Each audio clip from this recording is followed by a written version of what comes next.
就这么点铜板，能值几个钱？想想我爹的案子吧，只剩7天了。该做的我们都做了，现在要做的就是等。等？没错。来喽。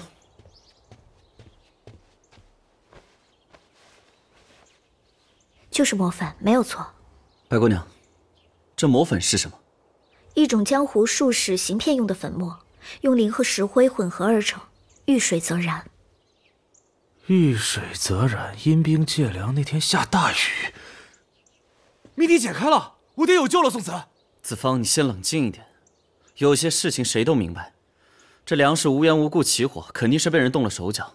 遇到下雨天，遇水则燃烧，这些道理能不懂吗？这么激动干什么？哎，我能不激动吗？我最起码能证明阴兵借粮这案子是人干的呀。是人干的没错，谁干的？谁动了手脚？没错，如果找不到制造这一切的人，那皇上还是会把罪责推到令尊的头上。那我们现在怎么办？现在我们要做的是先弄清楚，这粮食进入粮仓库补的时候，给粮食做手脚的那个人是怎么进去的。你要的东西我找来了，这是8月初9那天户部的记录。另外，我也打听了那日的户部执勤情况，当时只有1名主事在户部，另1名则去了枢密院述职去了，而那日库房的钥匙也被他带去了枢密院。这么说来，当天仓库的门一直是关着的。又是个密室。负责筹作粮食的13路经略安抚使的资料也在这儿了。你要这些干什么？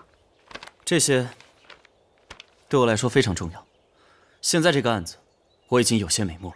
这么快？你以为你爹的案子我不急啊？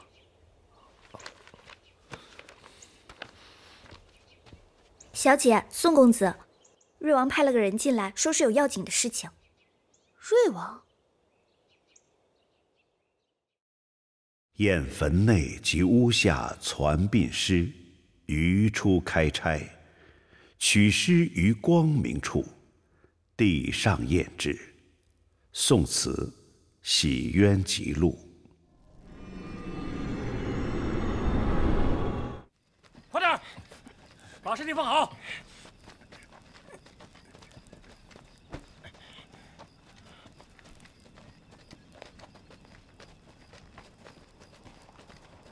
师傅，你看，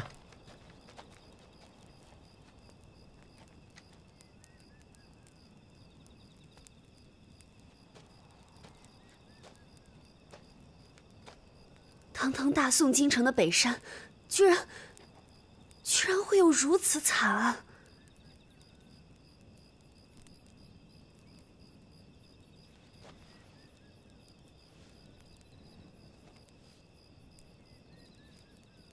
师傅，这个地方呢，离风捕头死的那个木屋不远。你不是要找2个捕快把山路给封了吗？这些人的尸首是昨天晚上发现的，早晨就报了临安府。这位师傅就是临安府的孙大人，他直接报告本王的。这个地方离木屋有多远？10里路。10里路。仵作先前已经来过了。这些人大概死了3天左右，有5个人致命伤口在脖颈部，3个人致命伤口在后部，一共8个人。这也就是说，5个人是直接死的，而那3个是逃跑的时候被补的刀。那凶手很可能是专门训练过的杀手。哎呀，师傅，我一直也纳闷呢。你想想，你说这8个人怎么同时死在这儿了呢？皮骨早就缝合了，这手指是之前断的。这个人本来就断了根手指。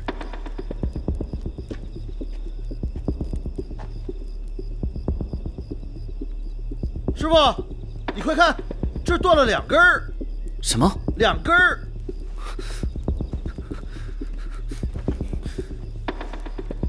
宋大哥，你看，这个人也少了一根手指。这是怎么回事啊？8个人，3个人断了手指，这是喂，师傅，木屋在那边，干嘛去啊？师傅，你慢点，等等我们。师傅，那小木屋在山坡上，你往树林里走干啥呀？问你话呢。你们过来。啊，来，小心点啊！大家都小心点啊！来，慢点。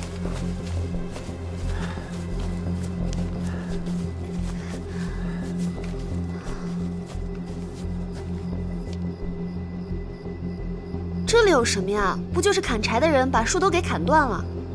这里有这么多树，为什么不图方便，要来这么深的地方砍树？哎呀，师傅，这个我真不知道。这答案只有一个：砍树的人不想让我们发现。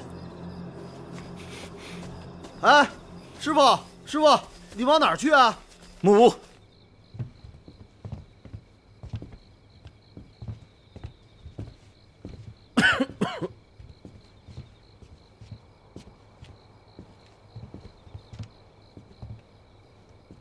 你们可有什么发现？这么简陋的屋子，以我对风捕头的了解，他怎么可能住在这种地方嘛？对啊，这么朴素的地方，风捕头怎么可能住下？他是被人带到这里强制住下的。师傅，我要重新验尸。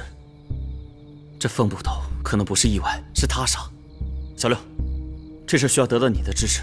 你是想说，我不仅要验风捕头的尸体，而且我要开棺，重新验下黄先生的尸体。黄先生不是死于瘟疫吗？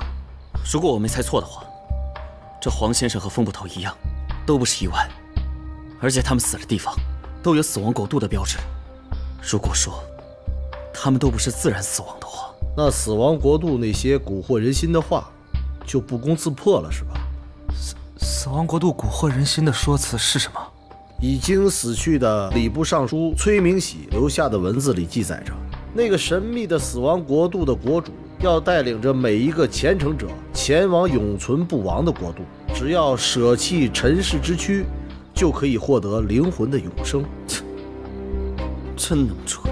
一旦证明他们是被杀的，而不是因为神明召唤自然死亡，那死亡国度那些蛊惑人心的话也就不攻自破了。那能否让我开棺验尸？风捕头还没下葬，自然可以，但黄先生已经下葬了。如果咱们没查出什么来，这是大不敬，我怕会对你不利呀。那如果说我有这个，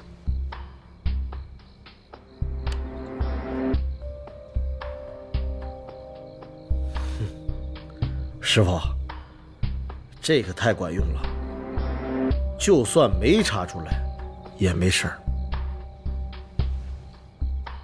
他可以背锅。师傅，和以前一样，我来给你当助手。你现在是王爷，身份不一样。嘿，这话说的，难道本王以前就不是王爷了吗？师傅，来，开始。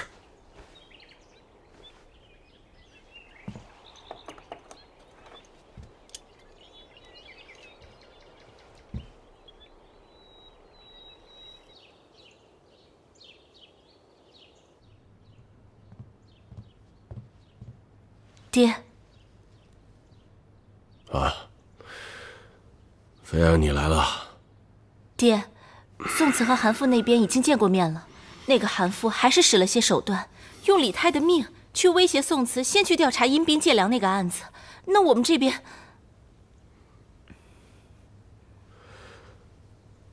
宋慈这个小兄弟悟性很高，比起我和韩父这两个老家伙，他更聪明。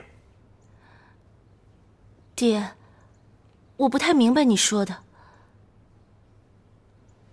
菲儿，爹只说两件事情，你就会明白。第一，即便我们沈家发生灾难，我沈修灵这一辈子对皇上忠心耿耿，问心无愧；对大宋江山忠心耿耿，问心无愧。第二，不管以后发生什么事情，爹都想保你和月儿平安无事。爹，不管以后发生什么，我都会跟着爹爹一起承担。但妹妹跟所有的一切都无关，只希望她没事就好。啊，对了，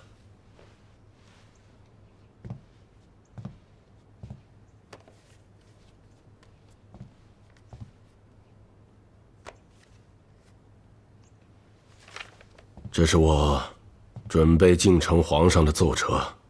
我只希望皇上能够早日指定吉日，让月儿跟瑞王完婚。只要月儿成为了瑞王的王妃，相信无论发生什么事情，瑞王定能保月儿平安。爹，菲儿，还有一件事情需要你去做。好。果然，怎么了，师傅？我切开黄先生的皮肤，才发现，这皮下大量出血不是疫病所致，而是血管遭受外界殴打所致。师傅，你是怎么区分的？骨折，你看下肋骨处，有3处骨折。这疫病导致皮下出血是不会骨折的，可是殴打就例外了。可是不应该呀，表皮也没有破，这不符合常理啊。你看这肋骨的位置，表面上有轻微的挫伤。那这怎么回事啊？要是我没猜错的话，这黄先生在遭受殴打的时候，凶手在他身上垫了什么东西，就像，比如书本。那个大殿的现场，那些血迹，也是凶手故意制造出来的。你是说凶手做这一切，都是为了让人看起来像是瘟疫而死的？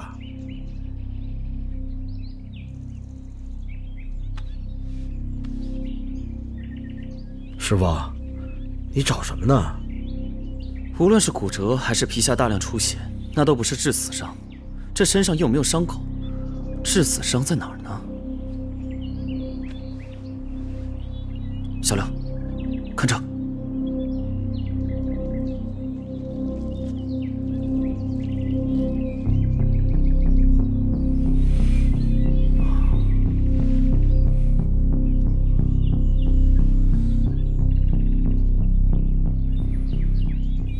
走，再看看风捕头。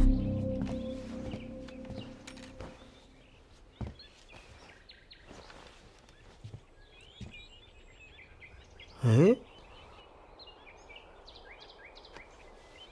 喂，干嘛呢？找致命伤口啊！你有没有搞错？这死因都确定了，反流性窒息，后脑勺找伤口啊？啊，不在后脑勺啊！哎呀，那我就不知道了。师傅，那你说，风捕头这个尸该怎么验？截面。刀拿来。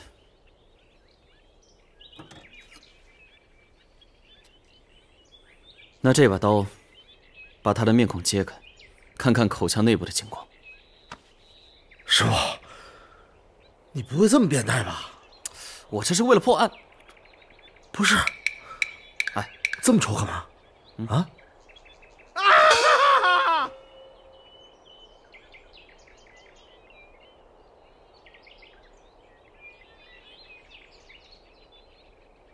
李公子，我知道你在担心。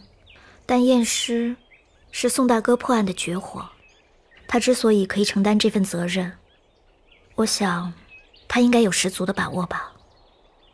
我倒是不担心他能不能破这个案子，但是离真相越近，我越担心。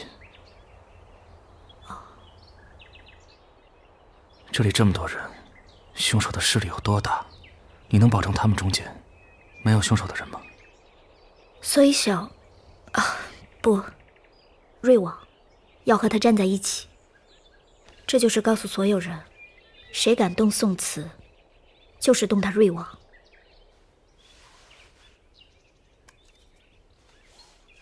这喉咙肿大，喉口有伤，的确是被枣子卡死的。哎，师傅，你快看！孙大人，验尸的结果已经出来了，黄先生的死是被人拿毒针突然戳中了后脊椎的部位，导致死亡的，而且死之前遭受虐待。风不平则是让人拿枣强行塞入喉咙，导致反流性窒息而死亡的。风不平，他的右脸颊内处有划伤，明显是打斗的时候留下的。这后槽牙处有皮肉，应该是咬伤了凶手造成的。那凶手的手应该是受伤了。按照正常逻辑来说，他们是有异谋的，所以说这主谋不会亲自动手。这条线索并不重要。那个密室又怎么解释呢？按照我们正常的逻辑，我们是想搞清楚凶手是如何进入密室，又如何逃离密室的。难道不是吗？这个密室，它恰恰相反。密室里简直是完美，这门窗紧闭，一切东西整整齐齐。所以说，是先有的案发现场，再有这个密室。这风捕头是在野外的时候被人杀死的，然后再搬来桌子，伪造出这风捕头是被枣噎死的假象，最后盖上木屋。那个木屋除了床铺、椅子、桌子之外，什么都没有，甚至连装水的水槽都没有。而那个木屋离最近的水源至少10里路。的确，怪不得我刚看到那个木屋的时候觉得那么古怪呢。把人杀了，围着死人周围盖几栋房子。师傅，你说水源有问题，确实有一定道理，但这不能证明这房子是新盖的。可是那死去的8个人都是木匠。你怎么知道是木匠？木匠在工作的时候容易因失误而断指，而这8个人中有好几个人都是断指，并且都是几年的旧伤。此外，我们发现了这树林，在树林深处，树木都被砍掉了，很明显是不想被人发现。我检查过那些树桩，都是新砍下来的。几名熟练的木工盖几座简易的房子，而封屋的最后一块木板是在屋顶上，一个从内反锁的密室就这样形成了。而这批知情的木匠随后也被主谋的人杀死了。如果要杀人，直接杀就是了，为什么要搞这么复杂？风捕头还有黄先生的死，为什么要制造成这样？这蛊惑人心的死亡国度，如果直接杀人，那么相信的人会怎么想呢？难道说，凶手用这么复杂的方法杀人，仅仅是为了让大家相信，这一切都是自然死亡的假象？我希望是的。如果不是，那肯定会有更大的阴谋。你什么意思？我现在也不知道，但我有一种很不祥的预感。孙大人，王爷下官在。即刻告知全城，黄先生和风捕头是被死亡国度邪教组织所杀，并非自然死亡。是。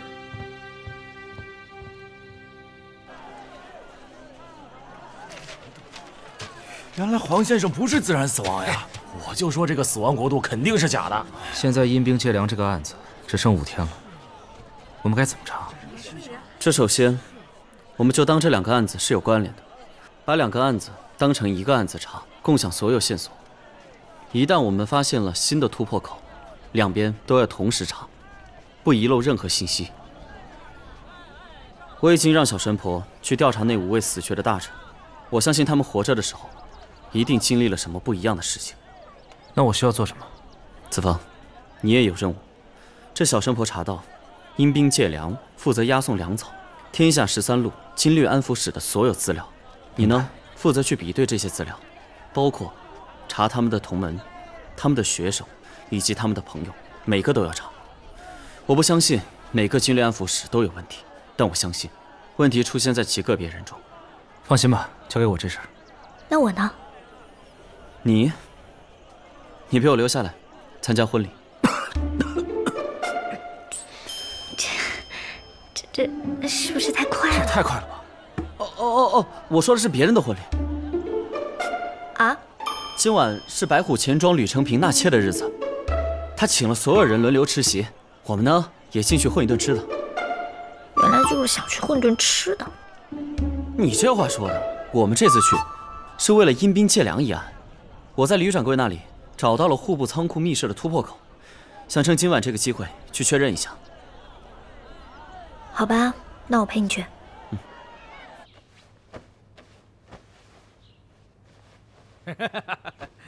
哎呀，妹儿，妹儿，哥，你这是干嘛？我最近总觉得心神不宁的，我觉得我们还是离开京城比较好，反正剩下的钱也够我们花了。咱们攀上大官，这肯定不能走啊！可是哥，万一出什么事……没有什么万一，那个大官可说了，保咱们仨呀，享不尽的荣华富贵。行了，放下吧。什么？你让我5日之后嫁给那个赵小六？放肆！什么赵小六？那是瑞王殿下。可我们俩现在还是兄弟，你能不能多给我点时间啊？我给你时间，但皇上不一定给我时间。啊！别胡思乱想。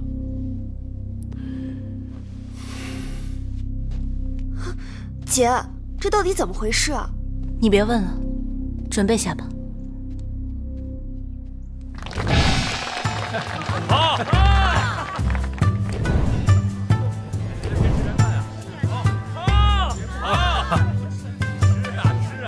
哎，喝着啊！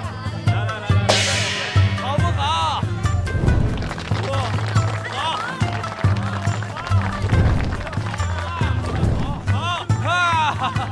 好。遇水燃烧，磨粉。通风口只有幼童肩膀大小，成人是钻不进去的。户部仓库的通风口和这个铁环差不多大，看来错不了了。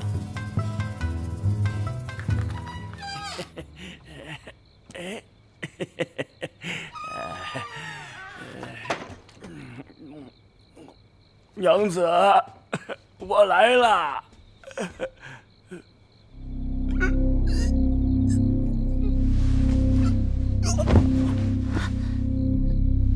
老爷，你怎么了？吕老爷，死人了！宋大哥，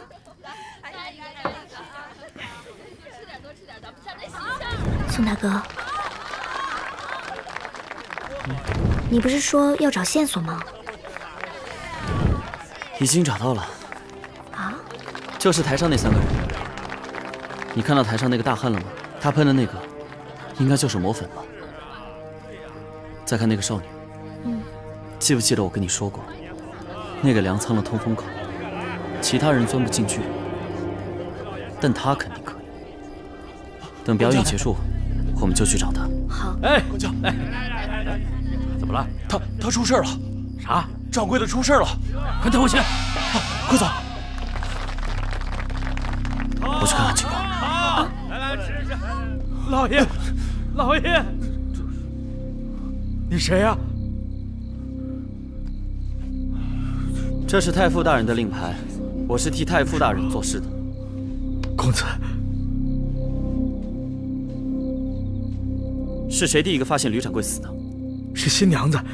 老爷刚入洞房不久，新娘子就吓得跑出来说老爷死了。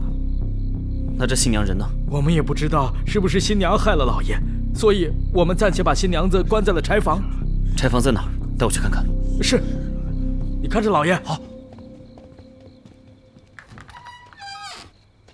公子，这位姑娘就是新娘子。姑娘，我想请问一下。你们不要问我了，跟我没关系，我什么都不知道。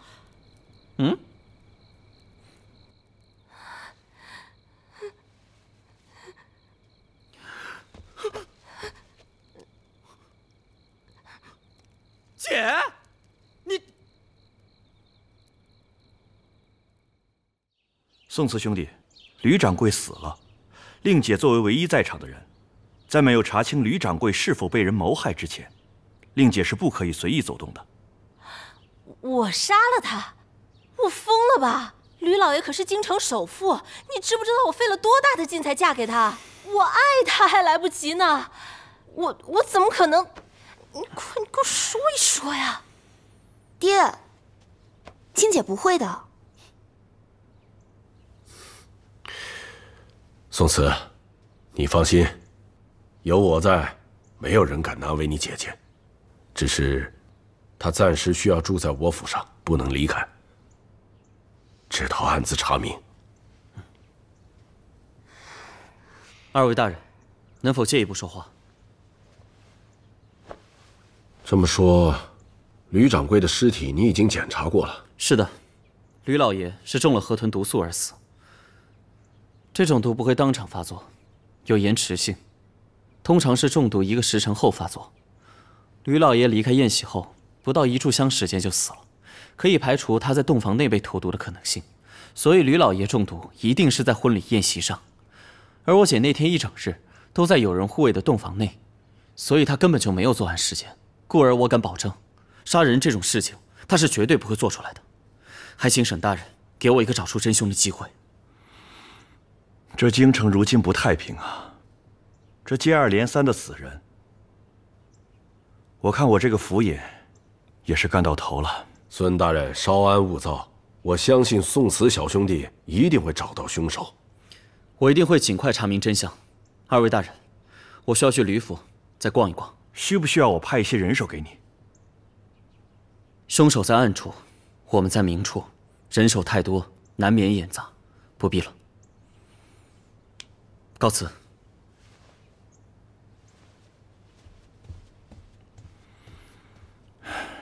这可真是自古英雄出少年呐！是啊，我们大宋后继有人了，我心里也算是踏实了。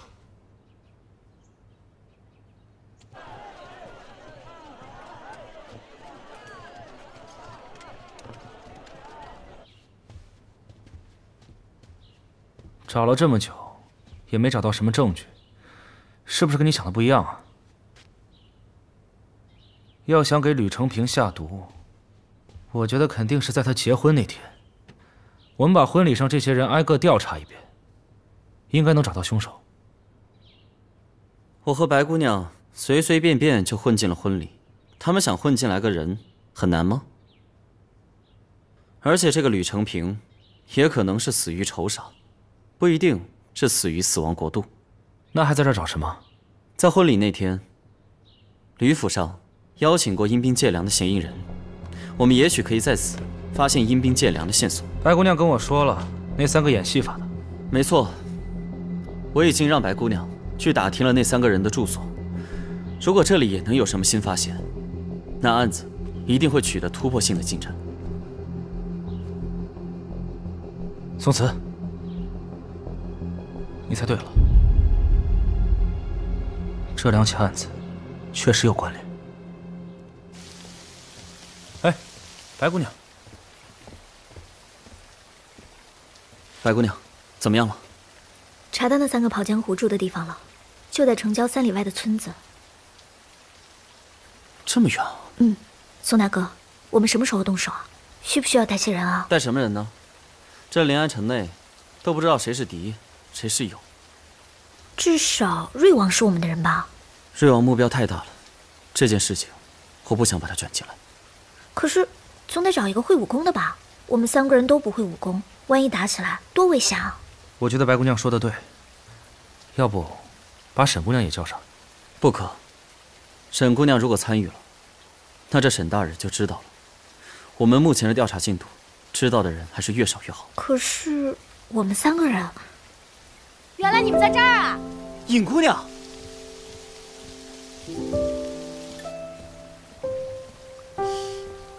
你们可真是让我好找啊！这么大的京城，我可是足足找了3天呢。真的是你啊？什么真的假的？当然是我了。我又说傻话，我帮你拿伞。走。啊？走啊！哎，你们干嘛去啊？哎，他们怎么忽然走了？哎呀，笨死啦！人人家久别重逢，有的是话说，你凑什么热闹啊？我这不是反应过来了吗？破案的时候反应这么快，这个时候反应不过来了，真是难怪一个人。让一让。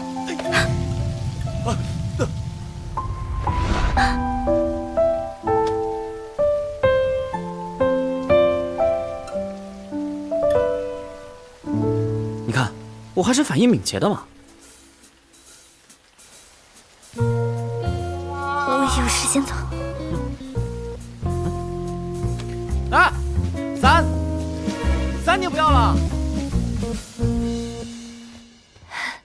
金姐，沈姑娘，我又给你弄了一道好吃的。白姐姐，我正想去找你，麻烦你帮我看看新找着的线索。好。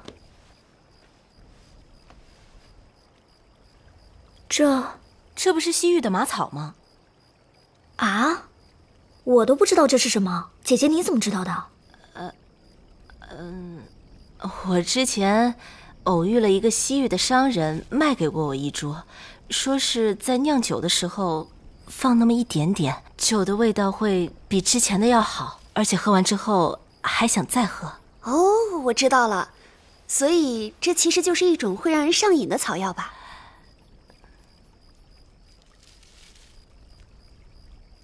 沈姑娘，你这是从哪儿弄来的？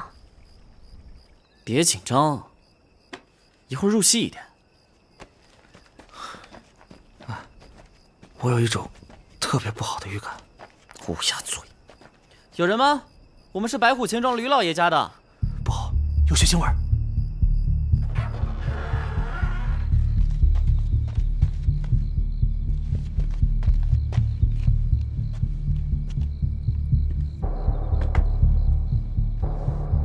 这尸僵还没形成，人没死多久。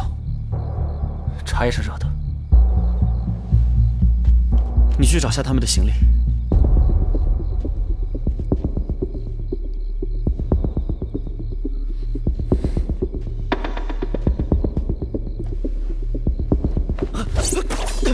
宋子，快跑！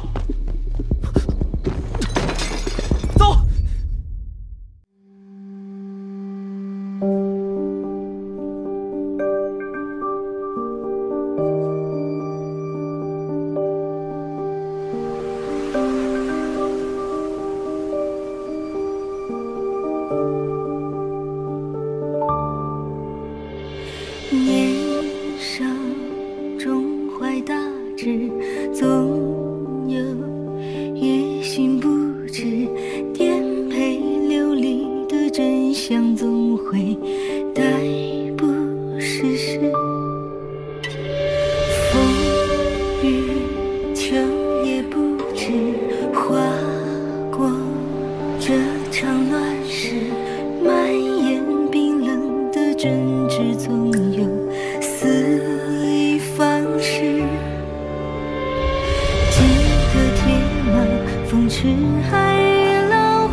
无惧浮上的